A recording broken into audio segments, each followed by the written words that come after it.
Hello, everybody. Today we're going to be doing our lecture.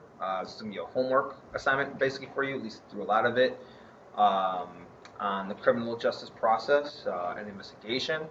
I passed out some of the guided notes for you, so you should be using your guided notes for this, or if you're an online student, I posted the guided notes to Google Classroom. It's in the section of booking. That's where you'll find there'll be its own little. Actually, here I'll just show you, because I don't want anybody to get confused on this or do more work than what you have to. But again, if you go to booking process, I have PowerPoint and guided notes for the unit. And there you have it. You click on it, and you will be good to print off these notes for yourself. That'll save you a lot of heartache and a lot of problems if you could just have access to a printer. All right. So anyway, let's get to it. All right. So on the front page of your guys' guided notes, you'll see like a little flow chart.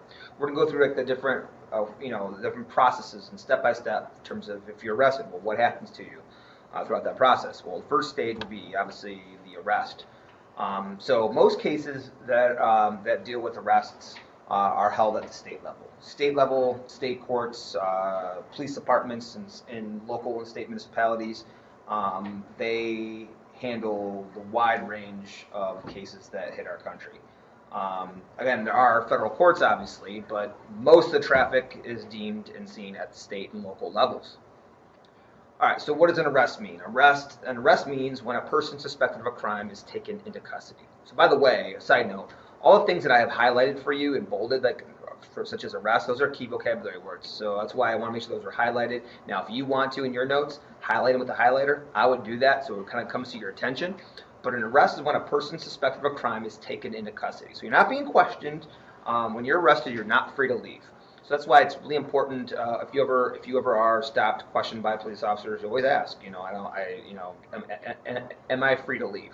If they say no, then you're in custody. Not necessarily under arrest yet, but you're kind of in police presence, and then you're not being asked to leave. So when somebody's arrested, obviously if you're at the scene, that could make things a little more clear. But what happens if there was a crime that was committed and you're not at the scene? Well, a judge can issue an arrest warrant if they find probable cause that the offense was committed and accused that they committed it. So, for instance, you're going through an investigation, you're looking at the evidence, you're going through, all the motives and opportunity and all the things that we talked about last week. And you think it's this person. Well, then you'd go to the judge, you present the evidence to them, and they would issue you an arrest warrant that would show the judge, why you believe this person did it, and you're going to take them into custody.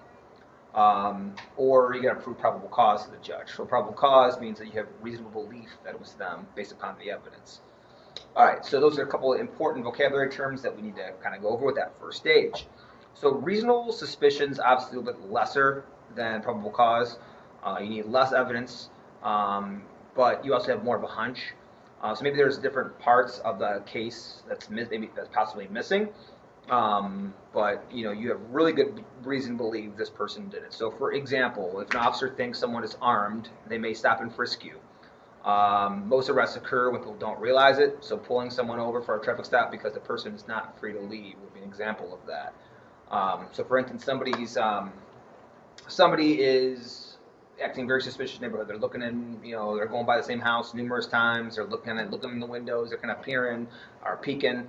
That might give a police officer reasonable suspicion to search you, to stop and frisk you, because you are exhibiting suspicious behavior.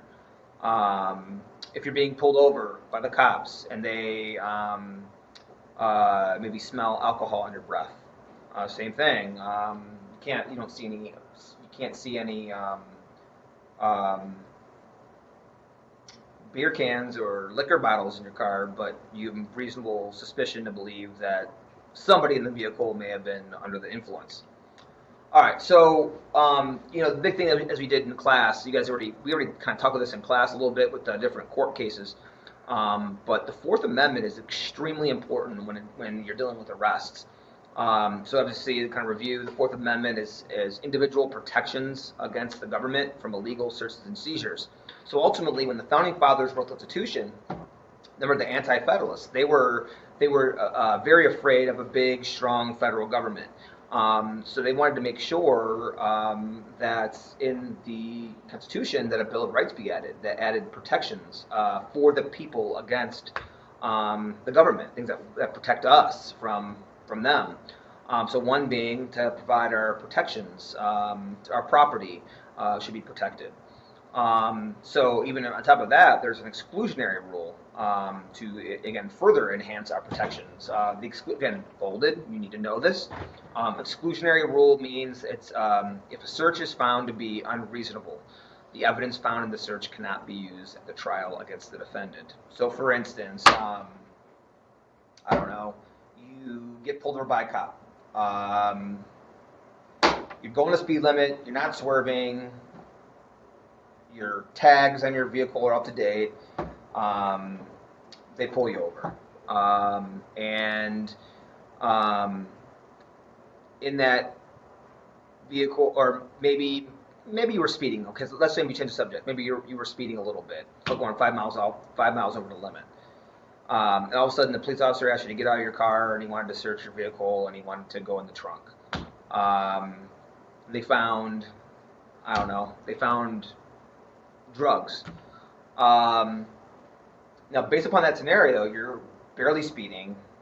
You're not being reckless. You're not going 15, 20 miles over the speed limit. You're not swerving in out of lanes. There's no drug paraphernalia in the car.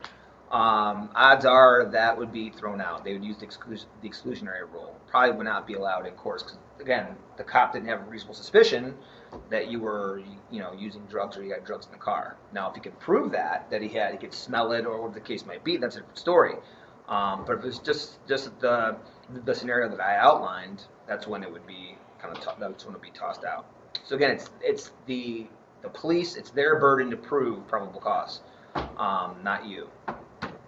All right. So before the search, police must present a judge with an affidavit, sworn statement of facts and circumstances. So this is when, if you want to apply for a search warrant, you want to get a warrant from a judge. The police department, police officers must go to a judge, swear to an affidavit, basically a piece of paper, a sworn statement that have all the facts of the case and circumstances that you have that link the person or people to a crime. And from there, the judge will sign the search warrant if he finds your facts and circumstances to fit. A search warrant is a court order that includes bona fide genuine need. So you need the search warrant because there's an absolute need for it. You want the person or place to be searched. So you need to be specific on what you want searched and where you want searched. So usually the address of the premises would be included. What things are you trying to seize from them? So is there computers that you're trying to seize? Is it cell phone? Is it trying to find a weapon? Whatever. So you need to list that in terms of being very specific with what you want and what you're looking for.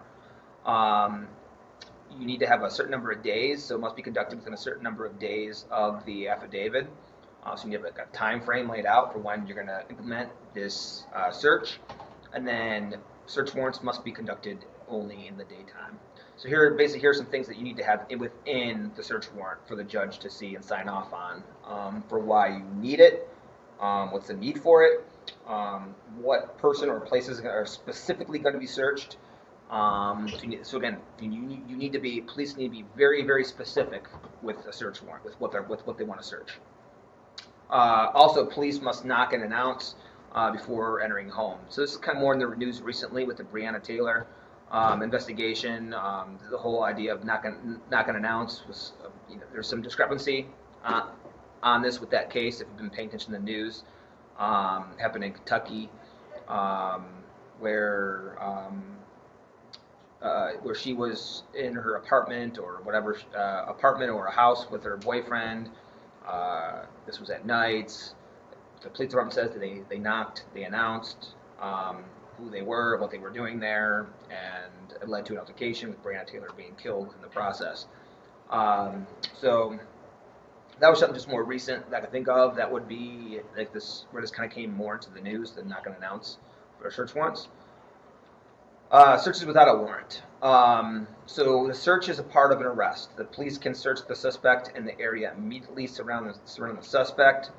You can do a stop and frisk. If an officer thinks someone is behaving suspiciously, they can frisk the suspect for weapons or drugs. But again, the police officers need to be able to verbalize the probable cause. You can't just go walking around and stopping frisking people. You have to be able to exhibit and prove probable cause and suspicion for somebody.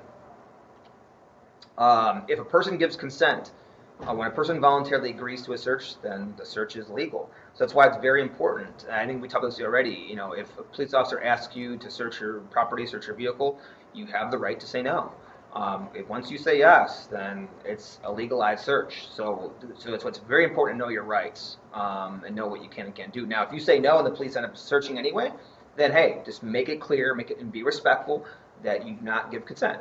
Then from there, it's up to, if it goes to court, it's up to the cops to prove why it would be a legal search. So there have been lots of cases that have been thrown out because of this. So anyway, plain view. You don't need a search warrant if something is in plain view. So if the object can be seen from where the officer is standing, they do not need a warrant. So for instance, they pull you over, they see a beer can in the back of your car. That's in plain view. If they see drug paraphernalia in plain view, it's the right to search. If they're in hot pursuit, police in pursuit of a suspect are not required to get a warrant before entering a building they have just seen the suspect go into. So again, you're chasing somebody, goes to an apartment complex, you're in hot pursuit of somebody, you don't need a search warrant to be going into somebody's property. If you can have reasonable suspicion to believe that they entered a certain place, then obviously the error sides on to the law will side with the police officers in this case. Emergency situations. When police have probable cause to believe that if they do not enter immediately, evidence will be destroyed, the suspect will escape, or someone will be harmed. It kind of speaks for itself. You see, like airport security, you don't need a warrant to be searched there. If you get a DUI check, they don't need search warrants to search your vehicle for that either. So again, emergency situations, or you catch somebody running into a place, you suspect them of drugs or weapons. Obviously, you're not going to have time to get a warrant. You want to be able to get the evidence if they flush it down and get rid of it. So that would apply there. Border and airport security searches can search belongings of a person entering the country, can search passengers in the airport. All right, so this, we'll skip that for now. Interrogations and confessions. Interrogate to question suspects. The Fifth Amendment guarantees no self-incrimination. You have the right to remain silent. So again, knowing your rights, you are not required to answer questions by law enforcement, other than just identifiable information like your name, that kind of thing. So we'll get more into that here in a minute, but. A confession is not admissible as evidence if it is not voluntary, trustworthy. So for instance, if you voluntarily give up if you give a confession or you talk voluntarily, then that's fair game. But if you find there was torture tactics or physical force that was used or something that was I don't know, that wasn't ethical, then your attorney can request to deny those statements during interrogation. All right, so that leads me to Miranda versus Arizona. Police are required to inform people that are taken into custody of their Miranda rights before questioning begins. So that's why. So Miranda rights have to be given when you're taken into custody. So again, going back to, am I free to leave or not free to leave? Now it goes even a step further than that. If you're not free to leave and you're being interrogated, that's when they need to read you your Miranda rights. If you're being detained and they're not interrogating you, then up to that point they don't have to read you your rights. So for instance, if they take you to the police department and you're sitting there waiting to talk to somebody and you're handcuffed, nobody's talking to you, and you just blurt out, "I killed so and so." Well, this wouldn't apply because they weren't interrogating you. So when a reasonable person feels like they're not free to leave and you're being interrogated, that's when Miranda writes, you have the right to remain silent. Anything you could say will be used against you in court. Right to talk to a lawyer or have him present. If you can't afford one will be provided to you. So anyway, that is it for today. Adios.